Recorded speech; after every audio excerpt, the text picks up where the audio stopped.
Okay, welcome back everyone. We do have another goodie for you. We have Patrice and DJ. Maybe you've seen them on the live stream on the ICP Developers YouTube channel already, but there we go.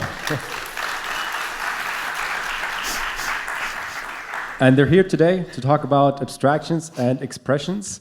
And yeah, without further ado, the stage is yours, Patrice and DJ. Big round of applause. Okay, thank you, Nico. And thanks for coming to our talk. Actually, I want to start out by something completely random. In Stefan's demo just now with Daniel, it was all terminal all the time. And I feel as though I can actually stop saying the future is terminal because we are now in the future. And talking of future, I'm going to go to the past. Perl, any Perl programmers here? Oh, thank you, John. Thank you, John. Thank you, Kazan. So one of Perl's adages is making simple things easy and hard things possible, right? And to me and to lots of us here, that's what CAP is all about. And today, Patrice and I are going to talk about a couple of developer superpowers. Basically, CAP makes developers into superheroes, but these are superpowers that we're going to look at today. So first of all, Patrice is going to talk about something quite beautiful that helps us remain grounded at the domain model level with our domain experts, where there's no code, it's all declarative, by talking about a very special language, part of the CDS language family, right? And then I am going to talk about an abstraction in the form of mocking. Now, to explain why we think these two things are important, I actually made some notes during Daniel Hutzel's keynote. 3 points, three axioms. Agnostic to the outside. So basically, mocking allows us to be agnostic. So I want to ground that idea. And also, Daniel talked about rapid development. Mocking allows us to develop rapidly, as does the declarative nature of the CDS language family. CXL, and finally focus on domain, which then allows me to hand over now to Patrice to take over. Thank you so much, DJ, and a warm welcome from my side as well. As has been mentioned before, and also which is currently visible on screen, we did a deep dive into CAP's expression language earlier this year, 7-hour experience, so I won't be able to cover everything today. But I try to give you the best of the YouTube series, and if you're then interested, go ahead, rewatch, and yeah, leave a comment, a like, you know the drill.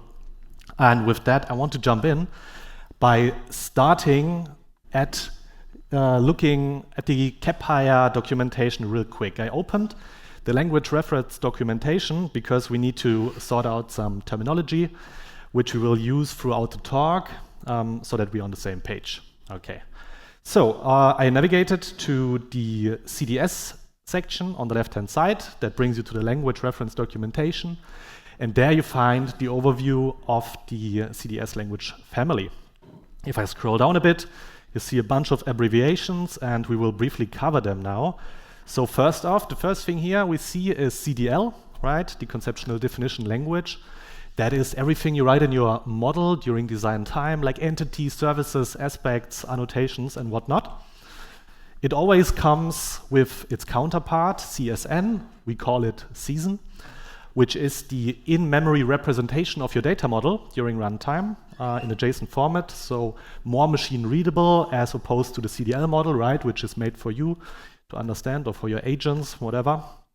And then with the second member of the language family, they always come in pairs, as you will see, is the CDS query language, or CQL. That is basically the interface you're using to talk to the database during runtime, right, in your custom code and your custom handlers. So that is what also Christian Georgi showed in the tag template strings, right, where you say await, select from, and that is CQL. It also comes with its own notation, the CQN, that is the in-memory representation again of your CQL queries. And then last but not least, and the star of today's show, at least for my part, is CXL, that is the CDS expression language. And it also comes with its counterpart, CXN, which is, again, the machine-readable version of your CDS expressions. Okay, now we got terminology sorted out. I want to now give you an overview about what a CDS expression is. And for that, I jump to the not so new, but quite new CDS expression language documentation. And with that, I will directly jump to one of the highlights, which is a pattern we use throughout the documentation here, which is the syntax diagrams to describe basically what you can do and what you cannot do with a CDS expression, right? This is a common way to describe grammar references. And yeah, we got, and I'm not shy to say so, we got inspired also by other language references, like, for example, SQLite. They do also have like a beautiful way of and simple way to explain their syntax to us, and we adopted this. And if you would now put the SQLite expression reference side by side with the CDS expression reference here, you would notice that they are not so far off, right? So CDS, as Daniel and a lot of other people already mentioned, is we do not reinvent the wheel, right? We build upon best practices, and CDS expressions are basically, that's how I see them and also how we describe them, an extension of the SQL expression language, right? We do have some nice features built on top, like the path expressions we will talk about later. But basically, all the axioms are derived from well-known and proven concepts, right? So I talked about CXL, CDL, and CQL, and CXL does not come on its own. Well, you could, for example, if you spin up a terminal and go into your REPL session, you could always use the CDS, the context-free expression parser. Is that big enough? Yes, it is. I hope so. And there you could, for example, go ahead and try out. Yeah, you could also obviously use some emojis here, right, to do stuff like that. So if you want to play around with the expression language itself, you know, not bothering about the model in the background, you can use the context-free CDS expression parser to, you know, just get a feeling of what you can and what you cannot do. In this case, I used a basic path expression, books.stock, used the arithmetic operator here, greater than, and then here the 100, right? So you could, if you are eager to do so, you could go to the syntax diagram and play around with the context-free expression parser a bit, right? But usually a CDS expression is always embedded in something else. So DJ and I, we use the metaphor vehicle and passenger for this. So a CDS expression is, I considered it a passenger which rides in a vehicle, and depending on the context, it may or may not look different in the end result, right? And the vehicle in this case is either CDL or CQL, right? So a CDS expression is always part of CDL or CQL, okay? And yeah, I want to give you a quick example of that. Make sure to check out the documentation here. We have pretty cool and also advanced samples in here. Nothing too easy. Obviously, we start light. So let's have a look at this code snippet. So in here, for example, we have the expression price times stock, which is now used in the context of a calculated element as part of your CDL model during design time. Right, and then down here we have a CQL snippet, very cool stuff. Johannes Vogt built. He added the nice CDS REPL experience to our documentation here. So you can directly play around with the bookshop behind it. And in here we select, for example, the total from the books, which we extended our model with the total, and we can now play around with that here. So I can just hit enter, and I can see the result here, right? And we can even introspect the SQL, and here you can see that your CDS expression has been transformed to the equivalent SQL expression with everything you need. Okay, so make sure to play around with this. You can do a lot of stuff in here, right? Total times 1.19, for example, as after taxes or something, right? And with this, you can just learn interactively. And if you do not want to learn, then make sure to point your agents to this documentation. They will know what to do with it. Yeah, and with that, I want to jump into my Visual Studio Code to give you some practical use cases. We talked a lot about declarative constraints today, so I want to reiterate on that because repetition is the father of learning, right? And this is, I would say, easy to digest example. In here, I wanted to make sure that the stock of my books entity is always like a sane value. The first thing I want to make sure is that the stock is not negative, and since we are a very small bookshop, the stock should not exceed 1,000, right? And what I do to achieve this is I use the annotate directive with the @assert annotation here, and you can see from line 9 to 12, that is the CDS expression we use now in the context of the annotation expression here, to just declaratively say, hey, we want our stock to be validated before it finds its way into the database. And if I now go to my REPL session, I am in the bookshop, right? Little bit enhanced bookshop with some more data. I can spin it up with the debug flag so that we can see what happens behind the curtain, so to say. I span up the bookshop now, will grab the books entity from the admin service. This is important. And now what I can do to showcase the constraint really works, I can ask the admin service to run an insert statement for me. In this case, I try to insert a book with a negative stock value, which should obviously not work, right? I send it and pay attention to the highlighted line here. We get the error message back, right? Stock must not be negative. Yeah, all good. But how does that work? Let's have a quick look at the output here. So the very first thing which happens is we begin a new SQL transaction. Then the insert statement happens, right? A bunch of stuff happening, which is not important right now, but we insert the value for you. And then immediately after, there's a select statement.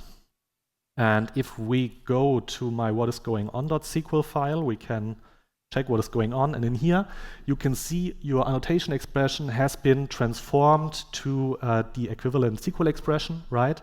And in this case, if the stock is less than 0, right, the error message is emitted, which is in this case a placeholder, right, prepared statements and everything. And in this case, the runtime receives back the error message from the database and knows, okay, something is going wrong here, and rolls back your whole transaction, and your database is in the desired state, right? So this is a very, very important aspect we tackled here, because this is a very nice declarative way to do the input validation, right? As opposed to going ahead and, as has been shown before, to use custom handlers to do this kind of stuff with JavaScript or Java code, which is prone to error and also more detached from your model, right? This imperative programming is it's just harder to maintain, right? So in here we can basically click into the element what is annotated to get some context, so that other developers can understand what we mean here, right? So we express what we want and not how we want it to be achieved, right? CAP decides that for you, and that's a great thing to do, I think. And there are a couple of more examples of this axiom we use, right? What, not how. Really, really important. And I want to give you another example of this, which makes just your local development loops more rapid and less prone to error. For example, a lot of people use HANA, right? And HANA ships a lot of native functions which have been used for ages now, and so the stakeholders asked us to give them a way to also test those HANA native functions in their local development loops. Right? If you have a function which only works on one database and not on the other, you have to take care to mimic somehow the behavior of the function, which is, as you will see now, prone to error. I had picked one function which illustrates that quite well. I can, by the way, use .ql in the CDS REPL to sort of open a subshell, which gives me syntax highlighting, and I don't have to mingle around with template strings and all that. So in this case, I can just write CQL. I can say select from authors, and I want their name, for example, and now I want to calculate their age. How do I do it? I do it by using the HANA function years between, and I can say date of birth, date of death as age, and then close the query, send it, and I get back a list of authors with their name, right? So everything's good. Okay, Brandon Sanderson has the age of null. That is because he's still alive, luckily. And if the date of death is null, the whole expression evaluates to null, right? Basic SQL free value logic. So what we can do here is wrap the second parameter in a coalesce statement, which basically tells the SQL database to fall back to the value of $now, which is the current timestamp in case the date of death is null. We execute it, and now we get NH back here. So everything is good now. Now let's have a look at the SQL statement, which comes out of this very innocent-looking query, I would say. But it's not so innocent anymore. We are talking to data to SQLite now, right? And yeah, a bunch of stuff is happening here. You see all those string format time functions and some complex calculations, because if you have tried to mingle around with dates in databases, it's not so easy, because you have to take care of leap years, of the data types and everything. And if you would have to write this by yourself, yeah, you are most likely screwed at some point. And so it's a bad idea to do that for every database you have. Maybe you have a Postgres system as well, and you get the picture, right? So the best thing you can do is just not to write that code, but to use the portable functions which CAP provides for this use case now, and let CAP do the heavy lifting here, right? And obviously on HANA this would just be years between, because it is natively understood by HANA, but yeah, we got to do all this stuff for SQLite to make it work. Right, so if you're interested here in learning more about the portable functions, make sure to check out the function section in the CAPHire documentation in the expression language reference, and here you find the list of standard functions. There are many more, right? So yeah, that's a very cool thing to do, and now it can get even cooler, and I want to talk a little bit about the shifting left paradigm. In classical programming, you would consider shifting left, for example, security considerations, something like that. Traditionally, maybe it was an afterthought, but you know, might be Shai-Hulud and everything, right? So maybe think about it even earlier in the development cycle. So we shift the security considerations left, but we can apply this shifting left way of thinking also to your data model, right? So instead of repeating commonly used expressions in your SQL queries, for example, you can pull them out of the query and shift them to the left, to an earlier point in time, to the design time of your model. And you can do that, for example, by using the calculated elements in here. And I have basically added the age as inherent part of the author, right? It is now part of your model, and you can just use it as any other element, right? So I don't even have to write all this expression stuff here by myself over and over again. I can just say select from author, give me the age back, right? And the output is totally the same, right? Whether the runtime does the translation for you or the CDS compiler, you will never know, and it's a good thing. So make sure to leverage this feature. Also shift your common expressions to the left to your data model where they belong, right? So here you can see what is meant, and yeah, easier to maintain and less prone to error.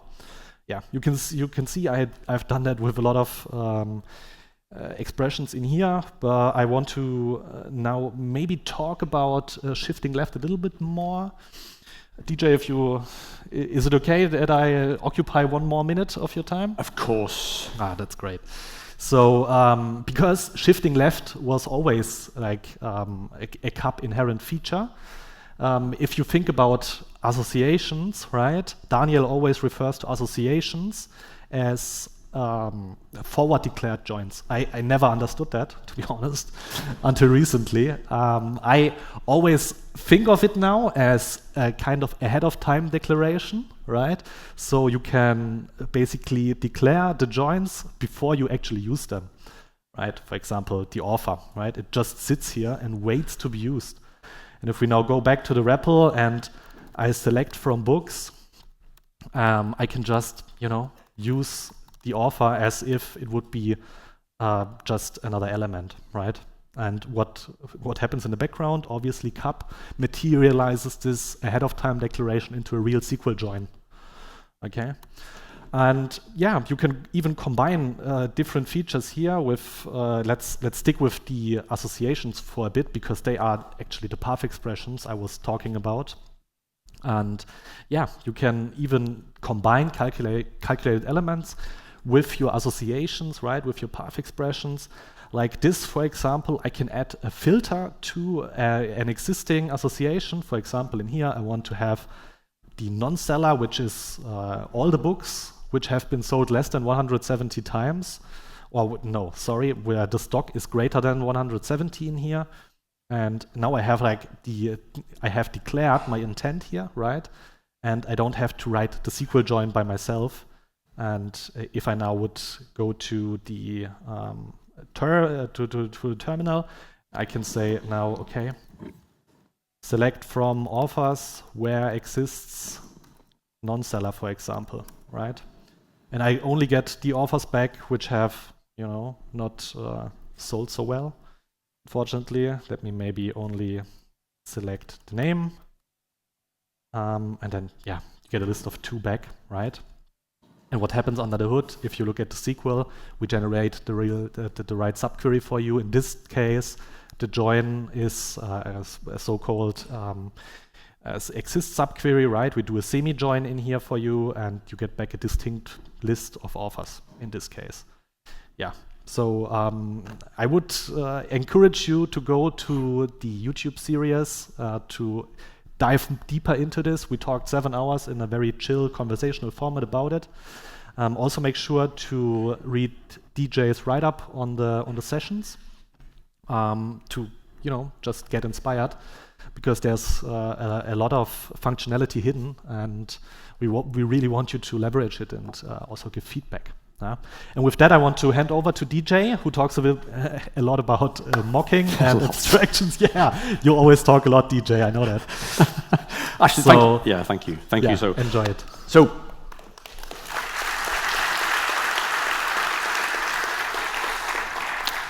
Patrice and I were laughing before because we actually had 2 separate 40-minute talks and needed to condense it to share a 40-minute talk.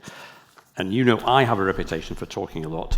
But now, after that series, so does Patrice. So, so we were thinking, wow, what are we going to do?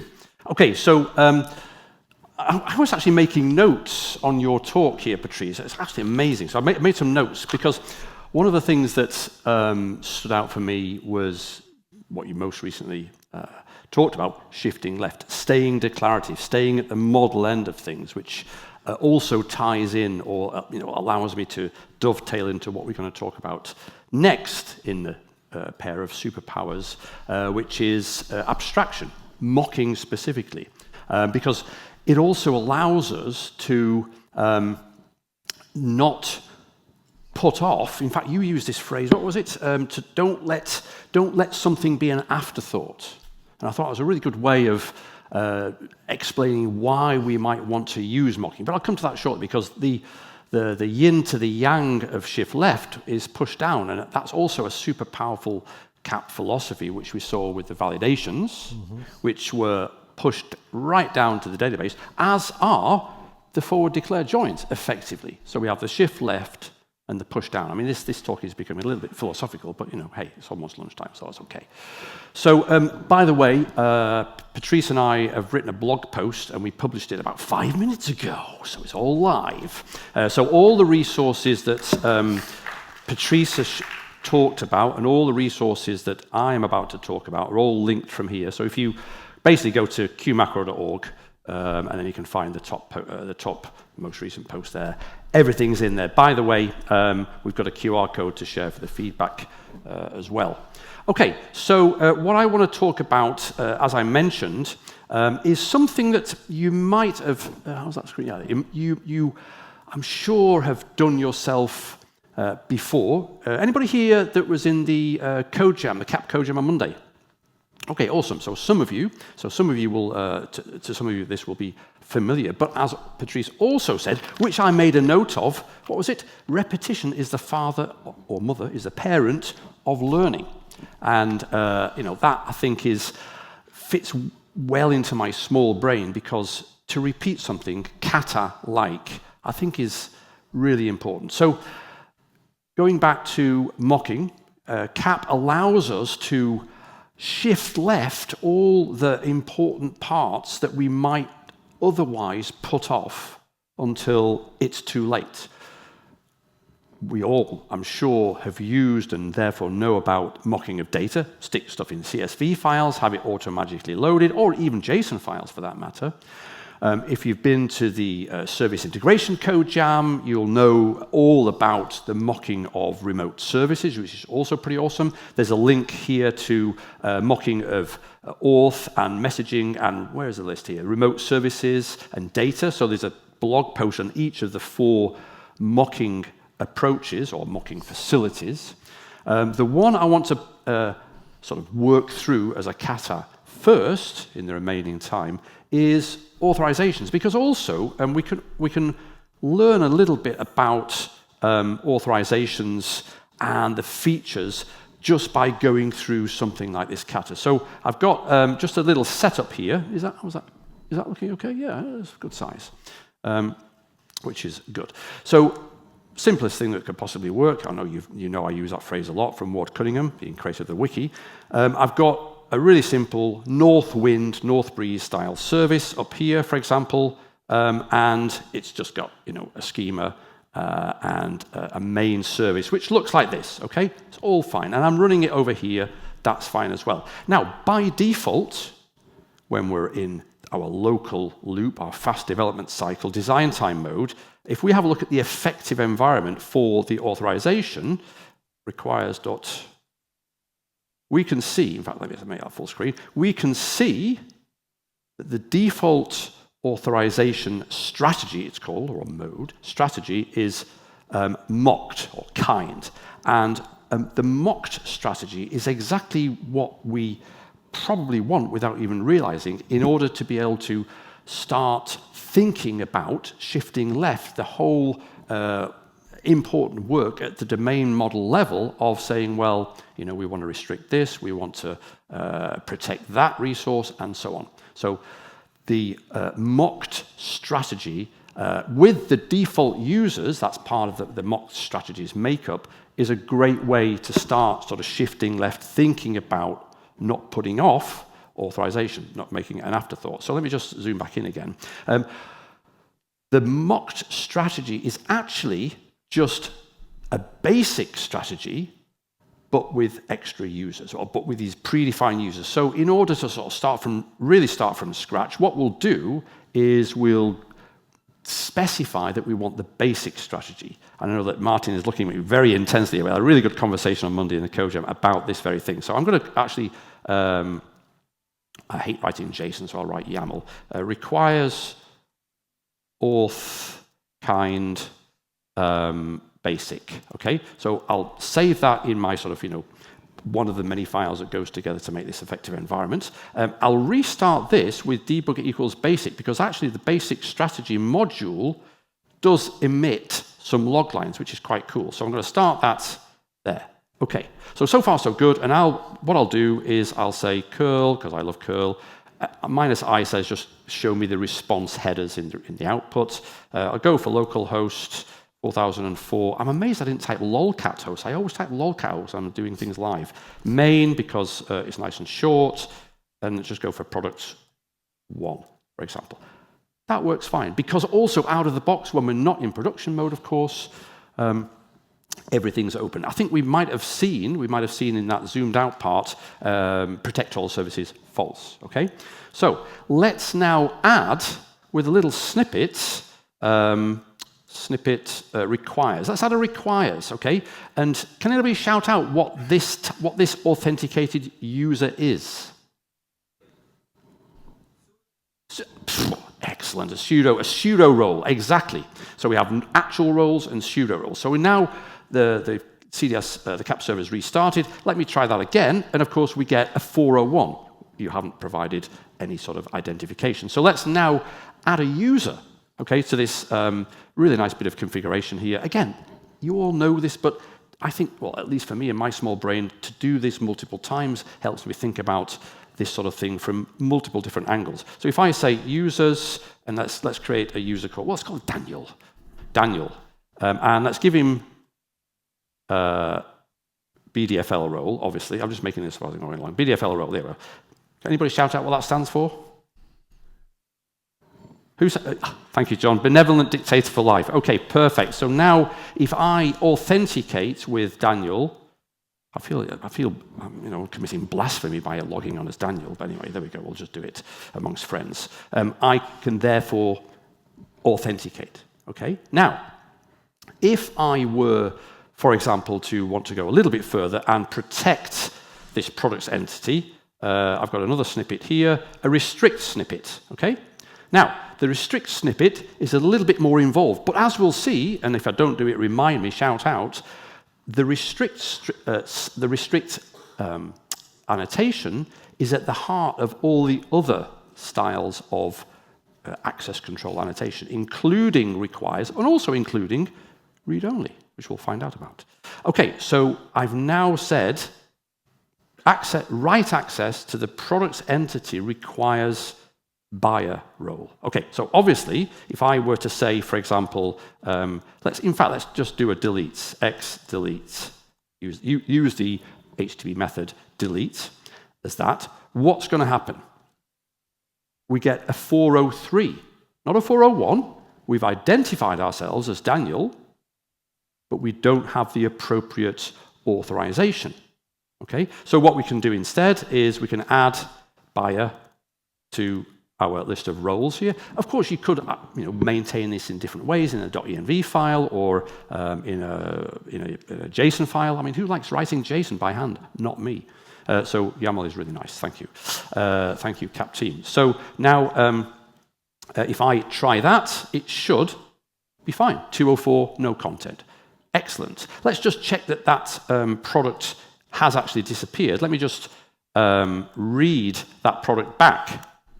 Oh, 403 forbidden. Now that, for me, was a lesson.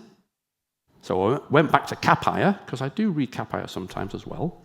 And effectively, the way that the logic for these so-called privileges, the things in the curly braces inside the array, is that at least one has to match. But none of the privileges match privileges that might be appropriate. So what we actually have to add is grant read, one of those. Now, the 2 is optional.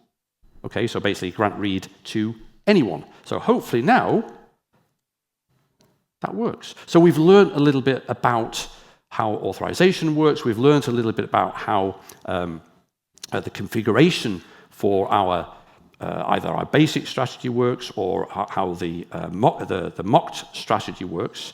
But also we can now experiment by saying, well, yeah, authenticated user, actually the equivalent, or that is the equivalent of restrict, and then we have a grant anything to authenticated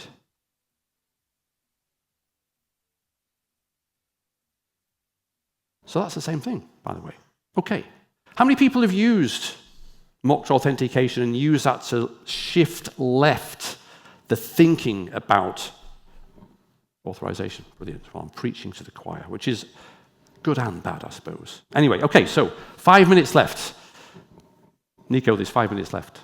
Thank you very much. Okay, so that gives me time to kill this session and do another setup for messaging. Yes. So before in fact, let's get rid of that. Figlet and lolcats for the win. How many people recognize this person? Obviously, it's our BDFL. But how many people recognize this person? Anybody? Mr. Patterson? Yes, this is Mr. Adrian Cockburn, and he is the one that brought to life the idea of what some of us call or know as the hexagonal architecture, also known as ports and adapters. Now, this architectural approach is right at the heart, would it not be fair to say, of CAP. And it allows us to abstract ourselves. In fact, in Daniel's talk I wrote down, agnostic to the outside, and I put an exclamation mark after it, or 2 exclamation marks actually. So this allows us to be agnostic. It allows us to mock something that actually is quite complex to set up. We're going to need some sort of event mesh or an event messaging service in BTP or whatever we're calling it these days.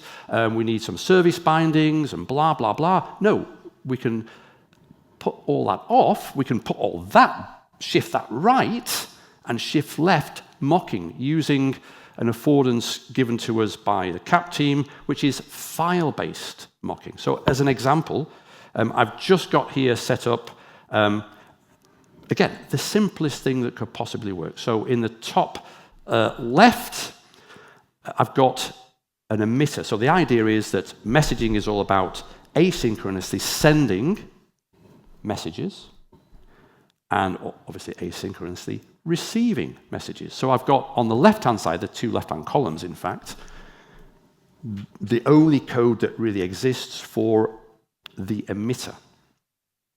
And on the right-hand side, in the bottom right, I've got the code that we need for the simplest receiver. And if we have a look at in fact, let me make it a little bit bigger. There we go. I think that's all that there is. Yeah, there we go. Here is the package.json, most importantly, with the dependencies.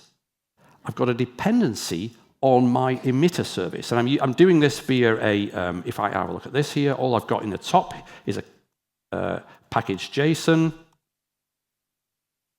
and it's an NPM workspaces concept. So I'm running everything locally, and I'm using, as I said, we're using file-based messaging. So I'm bringing in the model that is exposed via an index.cds. In fact, where's the index.cds? I'll show you that. Emitter index.cds. The model that's exposed, and I'm bringing that in. And the other thing that I require, I'm bringing it in as the dependency, then I'm requiring it and pointing to where it is in the model. And the key for our abstraction from all the tedium and ceremony of setting up a real messaging service and connection to and use of is file-based messaging. So all I need to do now, let's move that up again, we can go out of here. All I'm going to do now in the 1 minute and 57 seconds remaining, if I just show you here, I've got a little utility, send action, which just basically does a curl and sends some stuff, so I don't have to type it out and make a mistake. So all I'm going to do is, if I want to, no, in fact, I've got it in here, haven't I? Yes. I'm so organized, I forget what's going on. There we go. Look at that. There it is. There it is. So I'm going to start up the emitter. DJ, you idiot. Start up the emitter. And in fact, before I start up, because if I start that, I've got nothing. But of course, I need to do npm install to wire up in our workspaces the emitter. Now I can do a debug equals Q. So again, I'm using the debug mechanism to say, yeah, log records from this module in the CAP runtime. I want to see those as well. So all I want to do now, okay, well, I'm monitoring CDS services.json because doesn't everybody. I'm going to say util send action reCAP for the win, exclamation mark. Okay, so what's going to happen? Oh, in fact, let's not run the emitter right now. Let's do it step by step. What's going to happen is hopefully, we hit that greeting action endpoint. It emits a message, where does it emit it to? It emits it to the file in file-based messaging, which is by default .cds message box, also in the home directory. And as soon as I start up the receiver will do the same thing. It uses the same file, obviously, convention over configuration. It finds something, bang, it's gone. And there's the message received at the other end. It's only like, one tmux pane away, but imagine that this is effectively all we need to do to shift left messaging, shift left auth, shift left remote services, and shift left data, and not have them as afterthoughts. Okay, thanks very much.